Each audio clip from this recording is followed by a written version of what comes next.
Hello, we are gathered today to discuss adventure views. My name is Heather Hutchman and I am the co-owner, and I will be going over this presentation with you today. On today's agenda, we have 9 points to cover. We're going to start by going over the financial performance review for the company over the last about 8 years. We're going to discuss our strategic vision. We'll talk about performance targets.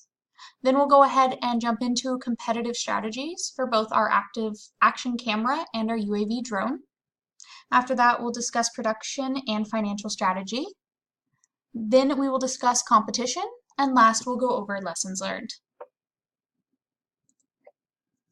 To start our financial performance review, we're going to take a look at the net revenues from years 5 through 12.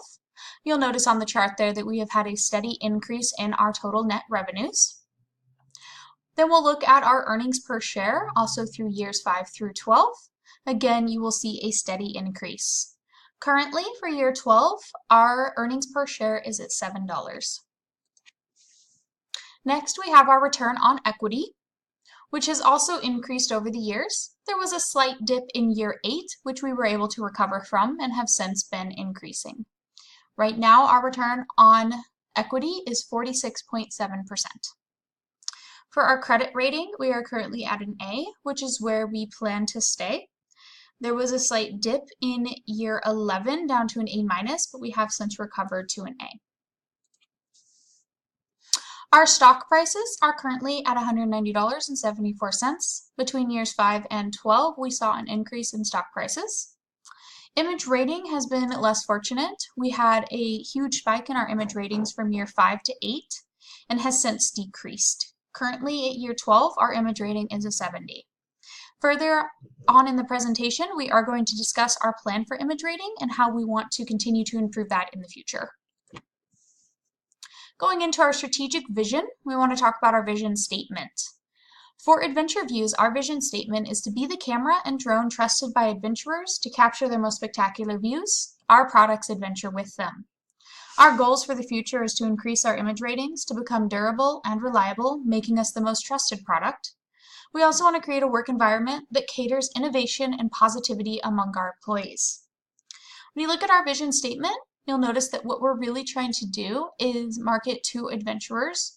We want to be someone who is trusted because we want to capture those moments with them and be the camera that they choose, the first one to come to mind, that they would trust to go with them into these daring and adventurous places to capture these images. Moving into our performance targets for years 13 through 14, we have some goals that we are going to talk about. We do feel that all of these are obtainable. However, stock price and image rating is probably going to be the biggest challenge for us. Currently, for our earnings per share, in year 12, we are at $7. By year 13, we'd like to be to $10.50. And year 14, we'd like to be up to $12.50. Our return on equity is currently at 46.7%. For year 13, we'd like to be to 48%, and year 14 to 50%. Our credit rating is currently an A. We would like to maintain that score over the next many years. An increase in credit rating would always be a positive thing, but it's not something we're going to put a huge amount of focus on. Our image rating right now is at a 70. For year 13, we would like to increase it to an 80. This is a very large jump in image rating, and we're going to have to put a lot of investment to make it happen. After that, for year 14, the image rating will go to 82, so a smaller increase between year 13 and 14. Currently, our stock price is $190.74. For year 13, our goal is a $300 stock price, and year 14, we would like to go up to $330. Stock price is probably going to be the hardest to achieve. If we don't achieve the full $300, we would still like to get as close as possible. So what is our competitive strategy? For our action cameras, we're going to use a kind of a mixed strategy. So we're going to look at the 3 types of competitive advantages and try to use a little bit of all of them. So overall cost leadership, differentiation, and focus are the 3 types of competitive advantages. For overall cost leadership, currently we are 8.1% below industry average on cost, and that is where we would like to stay. We want to be an affordable product for our consumers. We also feel that this will set us above our competition, because people will pick our product because they can afford it, but also because we are going to be different. We are still an innovative product. We do still stay competitive in terms of the specs that we are offering and the features that you can purchase. We're also going to be focusing on R&Ds for our cameras to try and add new features, maybe some waterproofing features so we can look into more water sports like scuba diving and snorkeling and such. Then we would like to be focused on a specific niche target market. So we really are focusing on those with the love for the outdoors, but really specifically those who can't afford the most expensive products on the market. These things can get very expensive, and we want to make sure that everyone is able to afford our product, at least within reason. Our competitive strategy for our UAV drones, we're really going to focus on overall cost leadership. We're not going to use as much of a competitive strategy for drones, and I'll tell you why. Currently, we've used the same strategy for drones and cameras. We've treated them as equal priorities. However, as a company, we would like to focus more on the development of our cameras moving forward.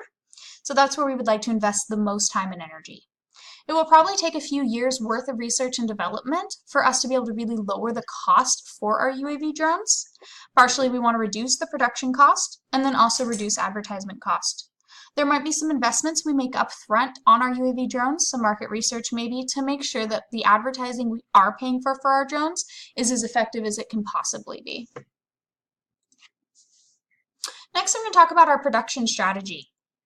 So we are very proud of our employees. We're very proud of creating everything ourselves, that we have our own manufacturing plants. So we would like to continue focusing on that.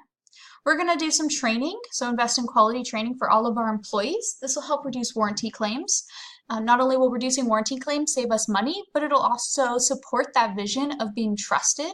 If our products are breaking to the point where we have a lot of warranty claims, then we're not standing up by our own vision. So we're going to continue doing training with all of our employees, especially in our manufacturing plants. For our facilities, we'll expand facilities as needed to keep up with demand. We're not going to make any large growths to our facilities unless necessary and as needed.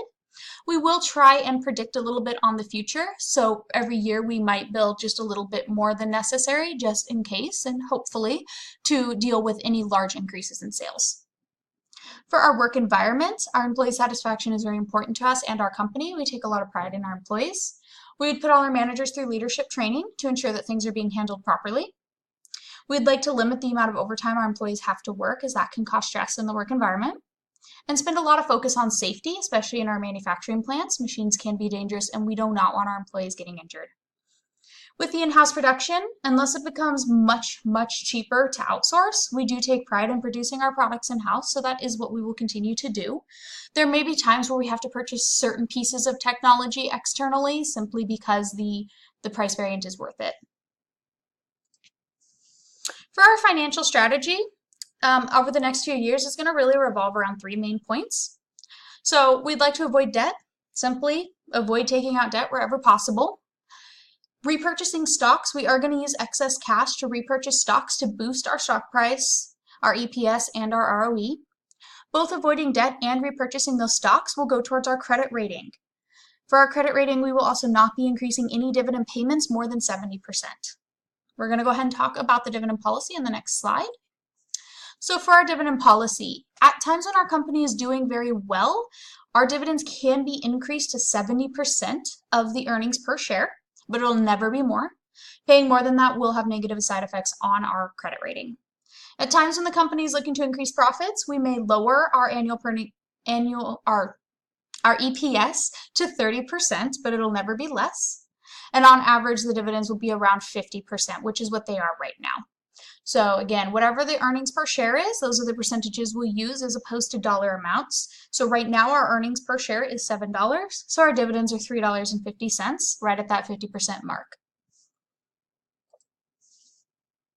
So going into our competition, for our action camera competition, there really are 2 main competitors we deal.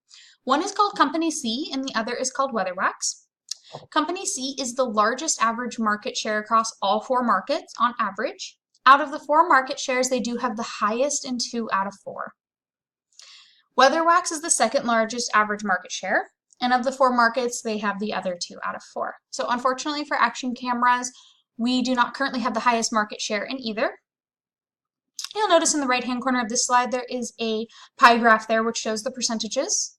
So Company C has 29% of the action camera market share across all markets. WeatherWax has 27% and Adventure Views is at 26%. That 18% is just other companies, not necessarily held by one specific company. So we do see for our action cameras these as our two biggest competitors, is WeatherWax and Company C. For our UAV drone competition, Company C is the largest average market share across all 4 markets. So when it comes to the drones, this Company C really does own the market share. WeatherWax is the second largest. So again, unfortunately, Adventure Views is not currently holding the top position. So again, same 2 companies are who we see as our competitions for both our drones and our AC cameras. However, when it comes to the drone market, Company C is definitely a bigger competitor in terms of the amount of market share that they hold. So what is our competition plan? For action camera, our competition plan is about 4 main steps. So we want to increase our image rating. Then we'll focus on research and development to reduce production cost. Step 3, conduct a detailed market research. And step 4, increase marketing efforts. These aren't necessarily going to be done in a specific order. They should all be done pretty much simultaneously. And that ultimate goal is increasing that image rating and researching development to reduce production cost will also all feed into being that trustworthy, durable product that we want to give to our consumers.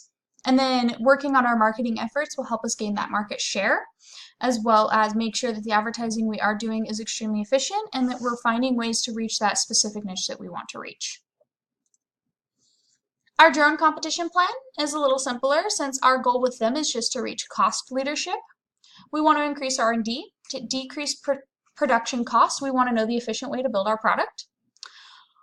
Reducing marketing cost, we're going to do market research to identify the best forms of marketing for our company. And then reduce price, achieve lowest price on the market to obtain total cost leadership.